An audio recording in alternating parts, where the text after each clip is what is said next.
కనుక గమనిస్తే ఉమెన్నే ఎక్కువ దింపే ప్రయత్నం చేస్తున్నారు. అవతల మేడం ఎన్ నుషాబా షహబాజ్, ఇక్కడేమో పల్వాషా జయీ ఖాన్. ఏంటి మునీర్ స్ట్రాటజీ ఏంటి? అంటే ఇప్పుడు ఇందాక మీరు అదే ఎన్ని ఎపిసోడ్ మనం చూసాం గతంలో, ఆమె ఎలా చేసింది ఏంటి, ఆ ఎపిసోడ్ పూర్తి డీటెయిల్స్లోకి మనం వెళ్ళాల్సిన అవసరం లేదు. అంటే వాళ్ళకు ఉన్నటువంటి వ్యూహాలలో వాళ్ళకు ఎక్కువగా ఇప్పుడు సైబర్ అటాక్స్ ఎలా ట్రేస్ చేస్తున్నారో మనం చూస్తున్నాం. ఈ సైబర్లో ఏమైపోతుంది, హనీ ట్రాప్, ఈ అమ్మాయిల ఫోటోలు అమ్మాయిల ద్వారా ఈ అట్రాక్ట్ చేయడం అనేటువంటిది చాలా ఎక్కువ అయిపోతుంది. కాబట్టి సో ఆ కోణంలోనే వాళ్ళు దాన్ని ఆ స్ట్రాటజీని వాడుతున్నట్టుగా మనం భావించాల్సి ఉంటుంది. రైట్. ఒకసారి ప్రొఫెసర్ మురళీ మనోహర్ గారి దగ్గరికి వెళ్ళాం.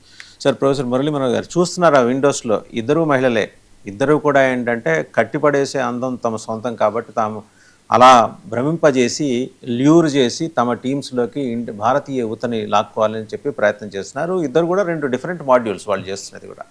అండ్ వీళ్ళలో చాలా శక్తివంతమైన మహిళ అయితే ఏ మాట కామాట ఆవిడని అప్రిషియేట్ చేసి తీరాలి. మేడం నుషాబా షహబాజ్, ఆవిడ చాలా శక్తివంతమైన మేడం. 3000 మంది స్లీపర్ సెల్స్ని ఇక్కడికి ప్రవేశపెట్టింది భారతదేశంలో. కంటే స్టిల్ వాళ్ళు యాక్టివ్గానే ఉన్నారండి. నిద్రాణంగా ఉన్నారని కాదు, ఏ రోజు జాగృతం అవుతారో తెలియదు, ఎలా జాగృతం చేయిస్తారో తెలియదు. యువతలు చూస్తే ఈవిడేమో ఇటుకలు పంపించేయని, ఇటుకలు బట్టి ఉందేమో ఆవిడ అంది, ఇటుకలు పంపిస్తాం అక్కడి నుంచి పాకిస్తాన్ నుంచి భారతదేశానికి అని. ఈవిడ్ని కూడా రంగంలోకి దింపెట్ట మునీర్.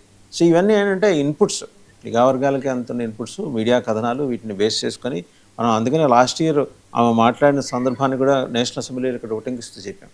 ఇప్పుడు ఈ 2 ప్రమాదకరమైన ధోరణులతోటి లోపలికి చొచ్చుకురావడానికి అటు పాకిస్తాన్ నుంచి ఇటు బంగ్లాదేశ్ నుంచి ఆల్రెడీ బెంగాల్ ఎన్నికల సందర్భంగా కొందరు జ్వరబడ్డారట ఆల్రెడీ.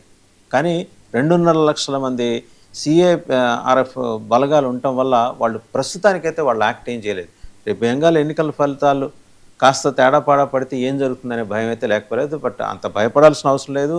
హోమ్ మినిస్టర్ అక్కడే కూర్చున్నారు, డిఫెన్స్ మినిస్టర్ కంప్లీట్గా మానిటర్ చేస్తున్నారు.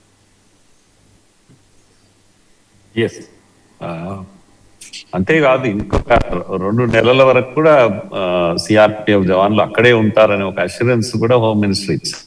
దాని అర్థం మనం అర్థం చేసుకోవాలి, అక్కడ ప్రమాదం ఉంది, ఇలాంటి అవకాశాలు ఉన్నాయి అనేది ప్రభుత్వానికి ఉన్నటువంటి రిపోర్ట్. కనుక బంగ్లాదేశ్ వైపు నుంచి ఒక ప్రయోగం పాకిస్తాన్ చేయాలని అనుకుంటుంది.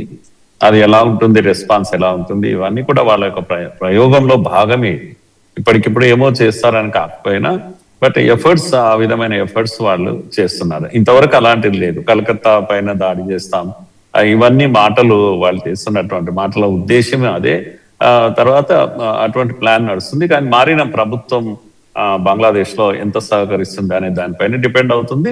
మన ఏర్పాట్లో మనం ఉన్నాం అనేది హోమ్ మినిస్టర్ చెప్పినటువంటి విషయం. కానీ ఇంతకుముందు మీరు అన్నట్టుగా మహిళలను ఎరగా వేసి చేసేటువంటి ప్రయోగంలో యువతను ఆకర్షించాలంటే ఉమెన్నే ఆకర్షిస్తుంది. అదే వాళ్ళ యొక్క ఇప్పుడు ఆర్మీలో వాళ్ళ యొక్క వ్యూహంలో భాగంగా బహుశా వీళ్ళందరినీ ముందుకు పెట్టారు. ట్రాప్ అయ్యే అవకాశం ఉంటుంది. ఈవెన్ ఆర్మీ జవాన్లను కూడా ట్రాప్ చేసే ఇది ఉంది. హానీ ఇది అంటాం కదా, ఆ పద్ధతిలో అవకాశ ట్రాప్స్ చేసే అవకాశాలు అయితే ఉంటాయి. కనుక పైగా ఇప్పుడున్న దాంట్లో పాకిస్తాన్ లో ఎడ్యుకేటెడ్ ఉమెన్ ఎవరైతే సాఫ్ట్వేర్ తెలిసిన నాలెడ్జ్ ఉన్నటువంటి ఉమెన్ ఇంకా ఉన్నారు అక్కడ బాగా. వాళ్ళు ఈ ఆపరేషన్ చేయగలరు, ఆ సత్తా ఉంది. ట్రై చేస్తారు, సక్సెస్ అవుతారా లేదో విషయం కానీ బట్ అవి ఆ సత్తా ఉంది వాళ్ళకి. అయితే ఏది ఏమైనా ఇంతకుముందు చెప్పినట్టుగా వారు చెప్పారు కదా, వాళ్ళ ఆర్థిక స్థితి అనేది చాలా దారుణంగా ఉంది. ఎన్ని చేశాక కూడా వాళ్ళ ఇంటర్నల్ యొక్క పరిస్థితిని మనం గమనిస్తే, వాళ్ళు చెప్పారు కదా పెట్రోల్ ఇవన్నీ కూడా దొరకని ప్రాంతము, బెగ్గర్స్ ను సప్లై చేస్తున్న దేశం, సైన్యాన్ని సప్లై చేస్తుంది అనేది మనకు తెలుసు. అంటే ఓ రకంగా అవుట్ సోర్సింగ్ సైన్యం అనేది చెప్పొచ్చు. అవుట్ సోర్సింగ్ సెంటర్ పెట్టుకున్నది, సౌదీతో ఒప్పందాలు చేసినా ఇంకెవరితో చేసినా ఇదంతా ఏంటంటే ఏదో జీతభత్యాల మందం వెళ్తాయి. ఆర్మీకి జీతాలు ఇచ్చే పరిస్థితులు కూడా లేదు వాళ్ళు. కనుక ఇవన్నిటిని దృష్టిలో పెట్టుకున్నప్పుడు వాళ్ళకున్న అతిపెద్ద ప్రెషర్ కూడా ఈ సింధు వాటర్ ఏదైతే ఉందో దాంట్లో లాస్ట్ 1 year దాటిపోయింది. ఇప్పటికే వాళ్ళకు 20% వాటర్ ఇన్ ది కంట్రీ తగ్గిపోయింది ఒక ఏడాది లోపలనే. కనుక ఇంకొక 1 year 2 years కానీ 1 year దాటింది అంటే మాత్రం ఎడారి ఛాయలు కనపడతాయి అక్కడ. అటువంటి పరిస్థితులు రాబోతున్నాయి. అందుకే వాళ్ళు ఈ మధ్యనే కాంప్లైంట్ కూడా పెట్టారు, యుఎన్ఓలో కాంప్లైంట్ పెట్టారు. యుద్ధం గురించి గట్టిగా మాట్లాడుతున్నారు. బిలావల్ భుట్టో లాంటి వాళ్ళు కూడా చాలా పెద్ద పెద్ద మాటలు, పాకిస్తాన్ పీపుల్స్ పార్టీ నాయకుడు, ప్రాజెక్ట్స్ ను బద్దలు కొడతాము, ఈ యొక్క నదుల పైన ఉన్నటువంటి ఇండియన్ కొత్త ప్రాజెక్టు రాబోతున్నాయి, ఇండియా ప్రిపేర్ అవుతా ఉంది, అన్ని నదులు బ్లాక్ అయిపోతాయి, నీళ్ళు అనేవి పాకిస్తాన్ కూడా ఎంటర్ కావు, అలాంటి ప్రయత్నము, కొత్త ప్రాజెక్ట్స్ రాబోతున్నాయి, వీటన్నిటిని కూడా మేము ధ్వంసం చేస్తామనేటువంటి మాటలు పాకిస్తాన్ నుంచి మనకు వినపడుతున్నాయి. రకరకాల అందరూ మాట్లాడుతున్నారు. విదేశాంగ మంత్రి అయితే ఏకంగా కలకత్తా పైన దాడి చేస్తాం. సో ఇవన్నిటి మనకు అర్థమవుతున్నది ఏంటంటే, ఆర్మీ ద్వారా డిస్టర్బ్ చేసి జమ్మూ కాశ్మీర్ లో అంతర్జాతీయంగా వాళ్ళని అట్రాక్ట్ చేయడానికి, తనను తాను ప్రొజెక్ట్ చేసుకోవడానికి పాపం అసీం చేస్తున్నటువంటి ప్రయత్నం.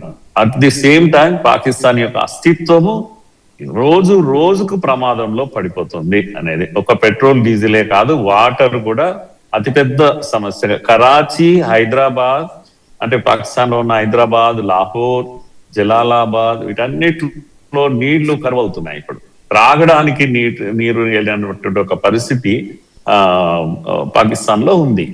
సో రెండు వైపులా మనం చూడాలి. ఒకవైపు ఇక్కడ అయ్యో వీళ్ళు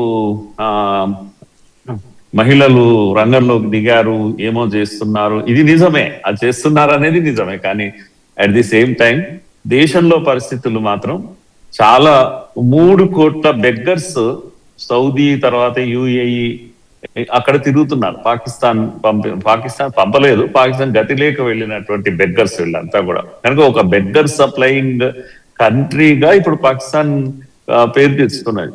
ఆర్మీ సప్లయింగ్ ఎలా ఉంది అనుకోండి, ఆర్మీ అవుట్ సోర్సింగ్ ఎలాగూ చేస్తుంది. కనుక ఈ పరిస్థితి ఇండియా తీసుకొచ్చింది వాళ్ళకి.